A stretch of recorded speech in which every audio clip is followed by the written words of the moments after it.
Hi అండి, అందరికీ నమస్కారం. మరి నిన్నటి వీడియోలో మనం బలరామకృష్ణులు మధురకు రావటం, అక్కడ జరిగిన కొన్ని విషయాలు, మరి శివధనస్సుని విరిసిన విధంగా కృష్ణుడు ఆయుధాగారంలో మరి ఆయుధాలను విరిచివేయటం, మరి ఇక ఈ విషయాలన్నీ తెలిసిన కంసుడు రోషభీషణుడై మరి మల్లయుద్ధ వీరులైన చాణూర ముష్టికులను రప్పించటం, ఇవన్నీ కూడా తెలుసుకున్నాం. మరి ఈరోజు వీడియోలో చాణూర ముష్టికలు వచ్చిన తర్వాత ఏం జరిగింది అనేది మనం తెలుసుకుందాము. మరి కంసుడు వాళ్ళిద్దరికీ కూడా నూతన ఆభరణాలను ఇచ్చి మరి బలరామకృష్ణులను ఎదిరించండి అని చెప్పాడు. అలాగే వేర్వేరుగా అయినా సరే, మరి కుమ్మక్కగా అంటే ఒకే విధంగా ఇద్దరు కలిసి అయినా సరే, ఎలాగైనా సరే మరి నా పగవారిని రూపుమాపి నా మనోవ్యాధిని పోగొట్టండి అని చెప్పి కంసుడు చాణూర ముష్టికులను చెప్పాడు. అలా చేస్తే ఈనాటి నుంచి నా సిరి సంపదలకు, నా వైభవానికి మీ ప్రాపే కాపు. రేపు ఉదయ సమయమందు మీ మల్లులతో రంగ మధ్యమందుండి గొల్లపిల్లలను రూపుమాపండి అని చెప్పి కంసుడు వాళ్ళతో చెప్పాడనమాట.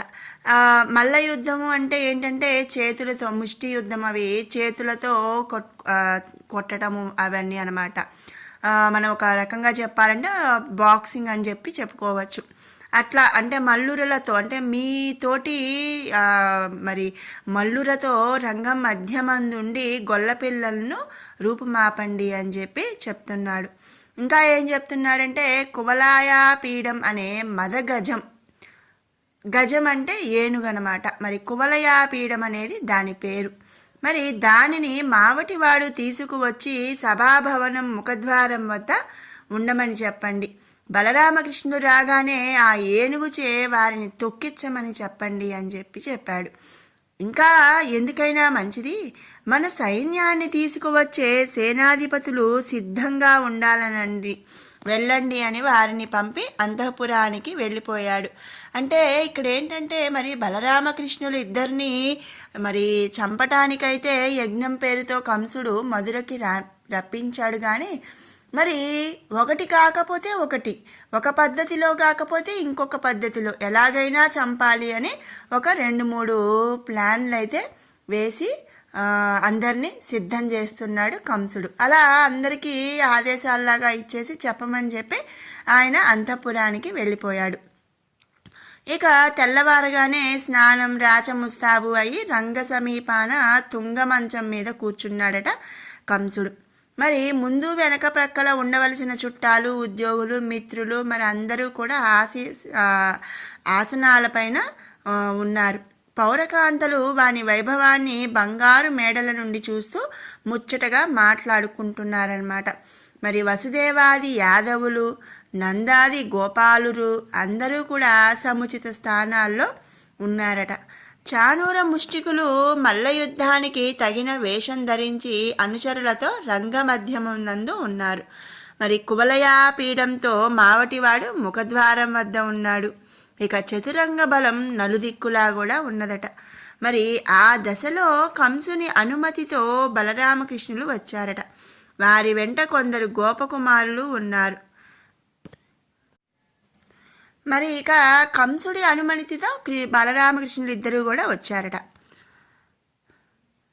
మరి కృష్ణునితో చాణూరుడు, బలరామునితో ముష్టికుడు ఇద్దరూ కూడా ముష్టి యుద్ధానికి సిద్ధమయ్యారు. మరి నేను చెప్పాను కదండి, ముష్టి యుద్ధం అంటే బాక్సింగ్. అక్కడ ఉన్న పెద్దలంతా కూడా చిన్నవాళ్ళు, ఈ బలిష్ఠులు, వయసుకి పెద్దలును అయినా మరి చాణూర ముష్టికలు యుద్ధం చేయడమా అని కలతగా అనడం కంసుని చెవిన పడి మరింత రోషం కలిగిందట. అంటే ఏంటంటే మరి వాళ్ళేమో చాణూర ముష్టికలేమో పెద్దవాళ్ళు, మరి వీళ్ళిద్దరు చూస్తే కృష్ణుడు బలరాముడు ఇద్దరు కూడా చాలా చిన్న పిల్లలు. మరి ఇది ఎక్కడ మరి ఇట్లా జరగడం ఏంటా అని చెప్పి వాళ్ళు బాధపడుతున్నారు. మరి అది కూడా కంసుడికి విని మరి ఇంకా రోషం కలిగిందట. మరి బలరామకృష్ణులపై మావటివాడు కువలయాపీడాన్ని ఉరికించగా అన్నదమ్ములిద్దరూ కూడా మావటివాడిని పడగొట్టేశారట. దాని దంతాలు పెరిగి చెరొకటి పట్టుకొని ఉండగా కాలదండధరులై యుద్ధరు యములు అక్కడికి వచ్చారా అని అంత భ్రమపడ్డారట. మరి అంటే ఏంటంటే ఇక్కడ పైన మరి చాణూరుని ముష్టికుడిని ఇద్దరిని కూడా మరి వాళ్ళు యుద్ధం చేశారు.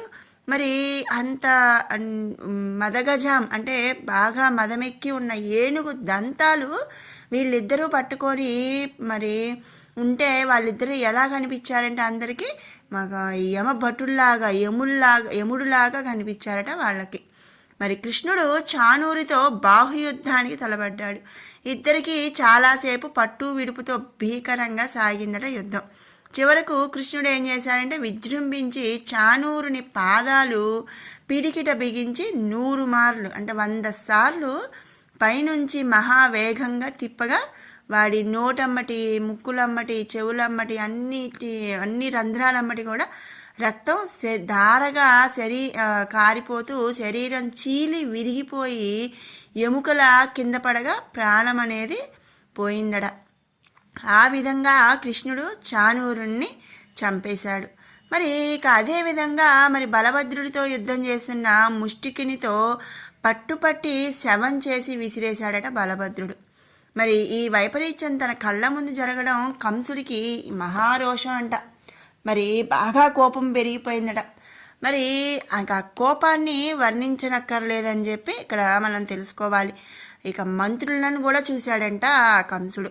దేవకి వసుదేవులను చెరసాల్లో బంధించి ఉంచండి, నా తండ్రి ఉగ్రసేనుడి తల తెగ నరకండి అని చెప్పి కంసుడు చెప్తున్నాడట. మరి అంటే ఏంటంటే అంత కోపం అనమాట కంసుడికి. అంత కోపం వచ్చి తన కన్న తండ్రిని తల కూడా తెగ నరకమని చెప్తున్నాడు. అలాగే యదువృష్టి భోజాంధకారులను కుర్రులు నాటి బాధించండి అని చెప్పి చెప్తున్నాడు. ఇంకా ఏం చెప్తున్నాడంటే నందాదులను గొల్లలను చితగొట్టి వాళ్ళ ఆలమందలను ఆస్తిపాస్తులను కొల్లగొట్టండి అని చెప్పి కంసుడు మరి మంత్రులకు ఆదేశంగా చెప్తున్నాడు.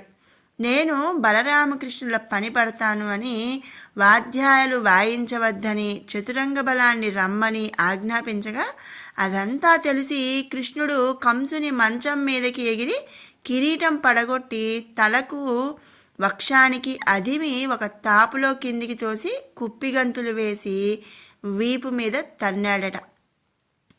మరి ఇలా శ్రీకృష్ణుడు కంసుడిని మంచం మీద నుంచి క్రిందకు తోసి మరి వీపు మీద ఎక్కిన తర్వాత ఏం జరిగింది అనే విషయాన్ని మనం రేపటి వీడియోలో తెలుసుకుందాము.